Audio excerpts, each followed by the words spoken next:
ತುಂಬಾ ಹಳೆ ಕಾಲದ ಒಂದು ವಿಗ್ರಹ ಇದು. ಅದಕ್ಕೆ ಶಿವ ಪಾರ್ವತಿಯರು ರಾಕ್ಷಸನನ್ನ ಸಂಹಾರ ಮಾಡ್ತಾ ಇದ್ದಾರೆ.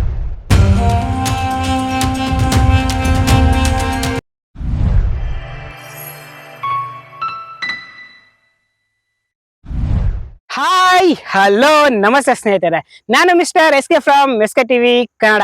ರೇವಣ ಸಿದ್ದೇಶ್ವರ ಬೆಟ್ಟಕ್ಕೆ ಬಂದಿದ್ವಿ. ಈ ಒಂದು ಜಾಗದಲ್ಲಿ ಒಂದು ಸುಂದರವಾದಂತಹ ಒಂದು ವೀರಭದ್ರ ಸ್ವಾಮಿಯ ಒಂದು ದೇವಾಲಯವನ್ನ ಕಾಣಿಸ್ತು. ಬನ್ನಿ ಆ ಒಂದು ದೇವಾಲಯವನ್ನ ನಿಮ್ಗೆ ತೋರಿಸ್ತೀನಿ. ಅದು ಬೆಟ್ಟದ ತುದಿಯಲ್ಲಿದೆ. ಸ್ನೇಹಿತರೆ, ದೇವಾಲಯ ಅಂದ್ರೆ ಇದು ಬರೀ ದೇವಾಲಯ ಅಲ್ಲ, ಗುಹಾಂತರ ದೇವಾಲಯ. ಗುಹಾಂತರ ದೇವಾಲಯ ಅಂದ್ರೆ ಗುಹೆಗಳಲ್ಲಿ ದೇವರನ್ನ ಪೂಜೆ ಮಾಡಿದ್ರೆ ಅದು ಗುಹಾಂತರ ದೇವಾಲಯ ಆಗುತ್ತೆ. ಇದು ಅದೇ ರೀತಿಯ ದೇವಾಲಯ. ಬನ್ನಿ ಇದರ ಹೆಚ್ಚಿನ ಮಾಹಿತಿಗೆ ಮುಂದೆ ನೋಡೋಣ.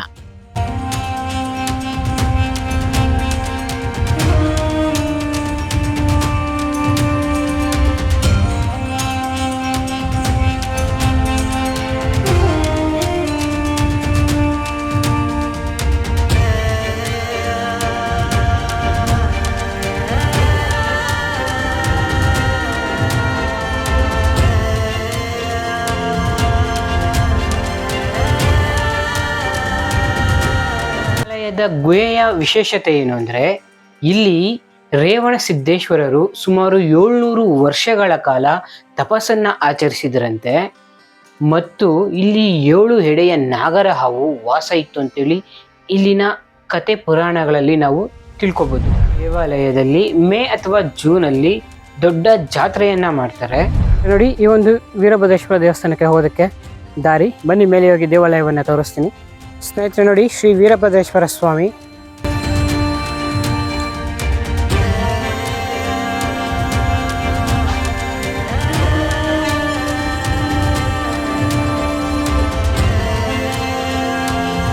ಟ್ರಿಪ್ ಹೋಗ್ಲಿ ಸಹ ನಮಗೆ ವೀರಭದ್ರೇಶ್ವರ ಸ್ವಾಮಿ ದೇವಾಲಯಗಳು ತುಂಬಾ ಸಿಗ್ತವೆ. ನಾನು ನಿಮ್ಗೆ ಇದು 3ನೇ ವೀರಭದ್ರೇಶ್ವರ ದೇವಸ್ಥಾನ ತೋರಿಸ್ತಾ ಇರೋದು.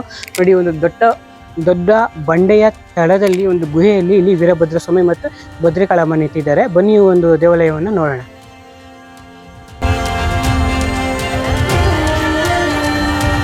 ನೋಡಿ ಸ್ನೇಹಿತರೆ, ಇಲ್ಲಿ ಒಂದು ಪುಟ್ಟ ದೇವಾಲಯ ಇದೆ. ಬನ್ನಿ ಅಲ್ಲಿ ಹೋಗಿ ನೋಡೋಣ ಒಳಗಡೆ ಏನಿದೆ ಅಂತೇಳಿ. ಮೂಲ ದೇವರು ಅನ್ಸುತ್ತೆ, ತುಂಬಾ ಹಳೆಯ ಒಂದು ದೇವಸ್ಥಾನ ಇದು.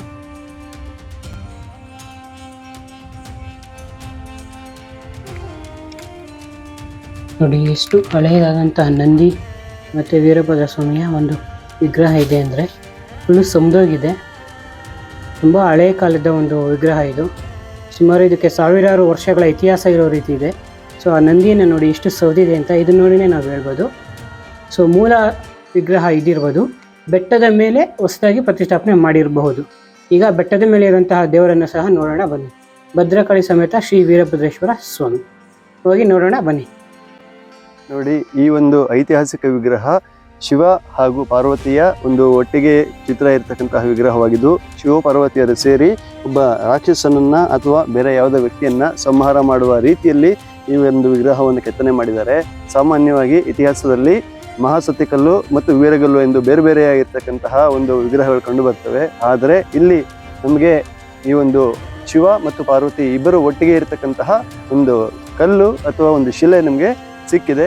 ಈ ಒಂದು ಅಂಶ ನಮಗೆ ಇದರ ಹೆಚ್ಚಿನ ಅಧ್ಯಯನ ಇನ್ನು ಮಾಡಬೇಕಾಗಿದೆ. ನೋಡಿ, ರೇವಣ ಸಿದ್ದೇಶ್ವರ ಬೆಟ್ಟಕ್ಕೆ ಹೋಗುವಂತಹ ಒಂದು ಪುಟ್ಟ ಹಳ್ಳಿಯಲ್ಲಿ ನಾವು ರೇವಣ ಸಿದ್ದೇಶ್ವರ ದರ್ಶನವನ್ನು ಮಾಡಿಕೊಂಡು ಬರಬೇಕಾದ್ರೆ ನಮಗೆ ಇಲ್ಲಿ ಒಂದು ವೀರಭದ್ರ ಸ್ವಾಮಿಯ ದೇವಾಲಯ ಒಂದು ಸಿಕ್ತು. ಈ ದೇವಾಲಯದ ಒಂದು ವಿಶೇಷತೆ, ದೊಡ್ಡ ಬಂಡೆಯ ತುದಿಯಲ್ಲಿ ಒಂದು ದೊಡ್ಡ ಬಂಡೆಯ ತಪಾಲಿನಲ್ಲಿ ಗುಹೆಯಲ್ಲಿ ಇಲ್ಲಿ ವೀರಭದ್ರನನ್ನು ಪ್ರತಿಷ್ಠಾಪನೆ ಮಾಡಿದ್ದಾರೆ.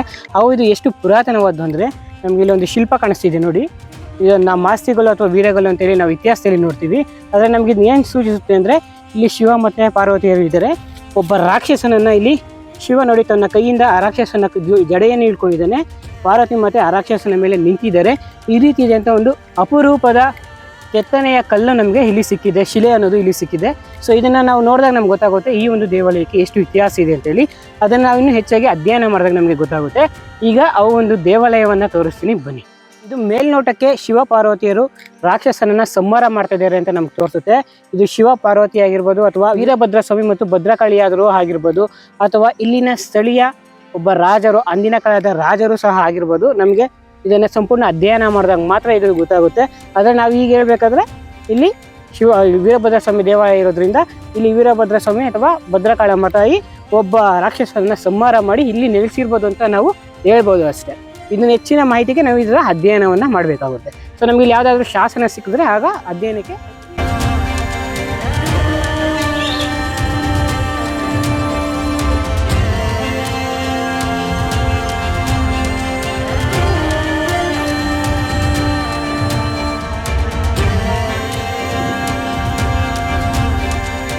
ಸ್ನೇಹಿತರೆ ನೋಡಿ ಇಷ್ಟು ದೊಡ್ಡವಾದಂತಹ ಒಂದು ಬಂಡೆ.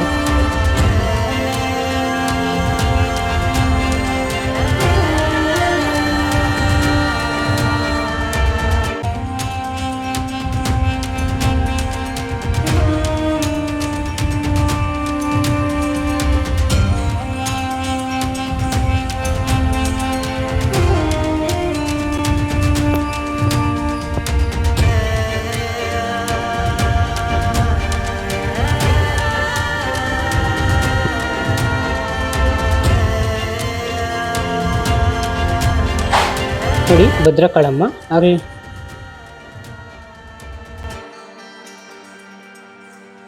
ಈ ಒಂದು ದೇವಾಲಯ ಕೋಟಹಳ್ಳಿ ಅಥವಾ ಸಬ್ಬಕೆರೆ ಎಂಬ ಒಂದು ಪುಟ್ಟ ಗ್ರಾಮದಲ್ಲಿದೆ. ಇದು ಕನಕಪುರ ಮತ್ತು ರಾಮನಗರಕ್ಕೆ ಹೋಗುವಂತಹ ದಾರಿಯಲ್ಲಿ ನಮಗೆ ಸಿಗುತ್ತೆ. ನೀವು ರೇವಣಸಿದ್ದೇಶ್ವರ ಬೆಟ್ಟಕ್ಕೆ ಹೋಗಬೇಕಾದ್ರೆ ಆ ಬೆಟ್ಟಕ್ಕೆ ಹೋಗುವಂತಹ ದಾರಿಯಲ್ಲೇ ಈ ಒಂದು ದೇವಾಲಯವು ಸಹ ಸಿಗುತ್ತೆ. ನೀವು ಬೇಕಾದರೆ ಈ ಒಂದು ದೇವಾಲಯವನ್ನು ದರ್ಶನ ಮಾಡಿಕೊಂಡೇ ಹೋಗ್ಬೋದು.